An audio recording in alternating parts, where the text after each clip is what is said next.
Hello 11th class. I welcome you to Saya commerce classes. एक ऐसा channel student जहां पर आपको कॉमर्स के सभी सब्जेक्ट की क्लासेस फ्री ऑफ कॉस्ट मिलती हैं। सो 11th क्लास मैं आपके लिए लेके आई हूं अकाउंट्स की एक और न्यू क्लास। जैसा कि आपको पता है प्रीवियस क्लास में हम डिस्कस कर रहे थे accounts from incomplete record. Last class में हमने डिस्कस किया था कि what is the basic differences between statement of affair and balance sheet. So statement of affair को भी समझ लिया हमने और statement of affair and balance sheet के बीच का डिफरेंस भी हमने समझ लिया। तो उसके बाद अब बारी आती है student statement of profit and loss. आज इस पॉइंट को हम अच्छे से समझ लेंगे कि statement of profit and loss होता क्या है और किस तरीके से हम इसका फॉर्मेट तैयार करते हैं।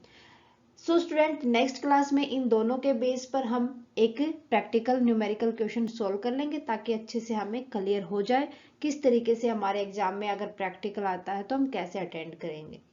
सो देखते हैं statement of profit and loss होता क्या है और इसका फॉर्मेट किस तरीके से हम तैयार करते हैं। बात करें student statement of profit and loss, भाई जहां पर हमें एग्जैक्ट प्रॉफिट और लॉस का पता करना होता है किसके अंदर, स्मॉल बिजनेसेस के अंदर, तो उस टाइम पर हम statement of profit and loss तैयार करते हैं। जहां पर डबल एंट्री सिस्टम हम यूज करते हैं या जो हमारा बड़ा बिजनेस होता है, कोई बड़ी ऑर्गेनाइजेशन होती है, वहां पर प्रॉफिट एंड लॉस अकाउंट तैयार किया जाता है नेट प्रॉफिट और नेट लॉस देखने के लिए। सो यहाँ हमारे छोटे मोटे ही ट्रांजेक्शन होते हैं तो इसीलिए हमें बस एग्जैक्टली हमें प्रॉफिट या लॉस हुआ है या एग्जैक्टली कितनी अमाउंट में हमें प्रॉफिट हुआ है यही जानना होता है। तो देखते हैं कि जो प्रॉफिट एंड लॉस स्टेटमेंट है, जब हम प्रॉफिट एंड लॉस के एक स्टेटमेंट तैयार करते हैं तो वो जितना भी हमारे पास जो स्टेटमेंट ऑफ अफेयर हमने बना था उसके अंदर जितना भी हमारे पास क्लोजिंग कैपिटल था और उससे पहले जितना हमारे पास ओपनिंग बैलेंस था, ओपनिंग कैपिटल थी, मींस उनके बीच का डिफरेंशिएट कि ये रिप्रेजेंट करना क्या हमारी कैपिटल इंक्रीज हुई है तो इंक्रीज होगा तो दैट मीन हमें प्रॉफिट हुआ है, कैपिटल डिक्रीज हुई है दैट मीन हमें लॉस होगा। तो ये सब इंक्रीमेंट और डिक्रीमेंट देखना, अगर कोई भी एडिशनल कैपिटल हमारे बिजनेस के अंदर आती है या कोई भी जो बिजनेस का ओनर है एज ए ड्रॉइंग कोई भी पैसा निकालता है तो वो होता है statement of profit and loss. Okay, so the differences between the opening and closing capital as ascertained using the statement of affair। किन के बीच में डिफरेंशिएट करना, ओपनिंग और क्लोजिंग कैपिटल के बीच में। जो हमारे पास क्लोजिंग कैपिटल तो हमें स्टेटमेंट ऑफ अफेयर से मिलेगी, ठीक है। Represent increase and decrease in capital, जो किस चीज को रिप्रेजेंट करेगा कि हमारी कैपिटल के अंदर इंक्रीज हुआ है या decrease. This increase and decrease is to be adjusted for any additional capital bought in। Means जो ये इंक्रीमेंट हुआ है और ये डिक्रीमेंट हुआ है इसको हम कैपिटल के अंदर जो कैपिटल हम लेके आए हैं उसको भी एडजस्ट करते हैं।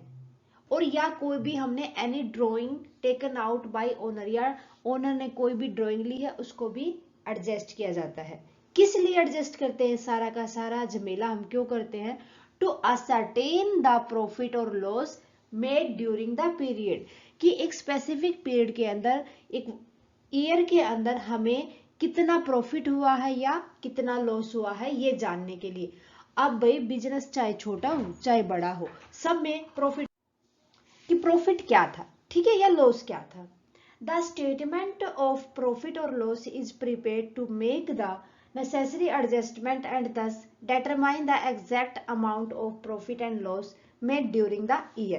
कि भाई थ्रू द ईयर हमने कितनी एडजस्टमेंट की है ताकि हम लॉस को देख सके या हमें प्रॉफिट हुआ है उसको पता कर सके। ये हमें जितनी भी एडजस्टमेंट की है अपने, मतलब जितनी भी ओपनिंग कैपिटल था, क्लोजिंग कैपिटल, यहाँ पर जो हम statement of profit and loss तैयार करते हैं तो उल्टा प्रोसीजर करते हैं, ठीक है। सबसे पहले देखेंगे कि हमारे पास क्लोजिंग कैपिटल थी कितनी, उसमें हम ऐड करेंगे हमारी ड्राइंग्स को और लेस कर देंगे जितनी भी हमने एडिशनल कैपिटल को ऐड किया है, ठीक है। इस तरीके से हमें ये पता चल जाएगा एग्जैक्ट प्रॉफिट हुआ है या लॉस हुआ है हमारी फर्म को। ओके, अब देखते हैं कि इसका फॉर्मेट किस तरीके से हमें तैयार करना। अब हमें ये कंसेप्ट तो अच्छे से क्लियर हो गया कि statement of profit and loss होता क्या है।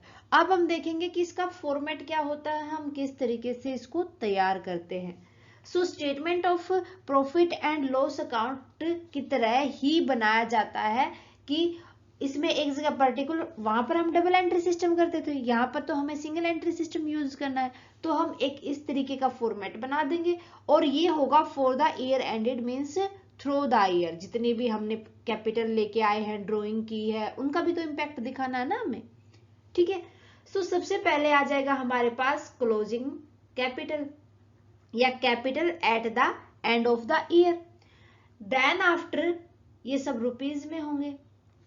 देन आफ्टर हम ऐड कर देंगे इसके अंदर जितने भी हमने ड्राइंग की थी, मींस एक ओनर ने पर्सनल यूज के लिए जितना पैसा निकाला था, ऐड कर देंगे। भाई देखो यहाँ पर ना मैंने बताया था जब इसका कंसेप्ट क्लियर किया था आपको, यहाँ पर उल्टी प्रोसेस चलती है। पहले हम क्लोजिंग कैपिटल लेंगे जो हमें स्टेटमेंट ऑफ अफेयर से मिली थी, ठीक है।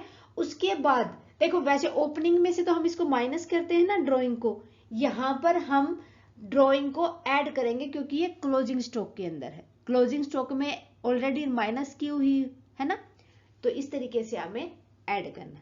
देन हम लेस कर देंगे जितनी भी कैपिटल हमने थ्रू द ईयर इंट्रोड्यूस की थी।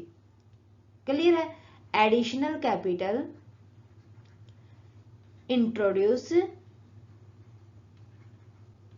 Introduced through the year. फिर लेस कर देंगे इसमें से हम जितनी भी हमारे ओपनिंग कैपिटल थी, ओपनिंग कैपिटल को और लेस कर देंगे, ठीक है। जो हमारे पास अब जो बैलेंस आएगा ना स्टूडेंट, अगर वो पॉजिटिव आता है दैट मीन वो हो जाएगा profit made during the year, ठीक है। अगर आता है माइनस में, हमारे पास माइनस में आता है तो ये हो जाएगा हमारे पास loss made during the year, ठीक है। इस तरीके से हम अपना एग्जैक्ट प्रॉफिट निकाल लेंगे कि हमारी फर्म को कितना एग्जैक्टली प्रॉफिट हुआ है। ओके, मेरे ख्याल से क्लियर है ये आपको अच्छे से, ठीक है। तो ये हमारा फॉर्मेट भी क्लियर हो गया, कंसेप्ट भी क्लियर हो गया।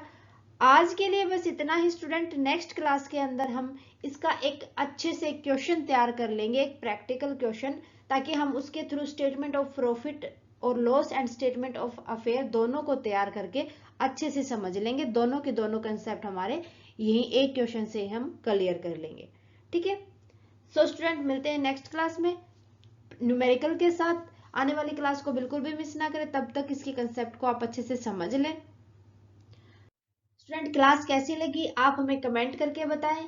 क्लास अच्छी लगे तो प्लीज लाइक और अदर स्टूडेंट के साथ ज्यादा से ज्यादा शेयर करें। अगर आपने अभी तक साया कॉमर्स क्लासेस को सब्सक्राइब नहीं किया है तो फटाफट से सब्सक्राइब कर लें और बेल आइकन को दबा लें ताकि आने वाली क्लास की नोटिफिकेशन प्रॉपरली आपको मिलती रहे। थैंक यू स्टूडेंट, मिलते हैं नेक्स्ट क्लास में। Bye bye and take care.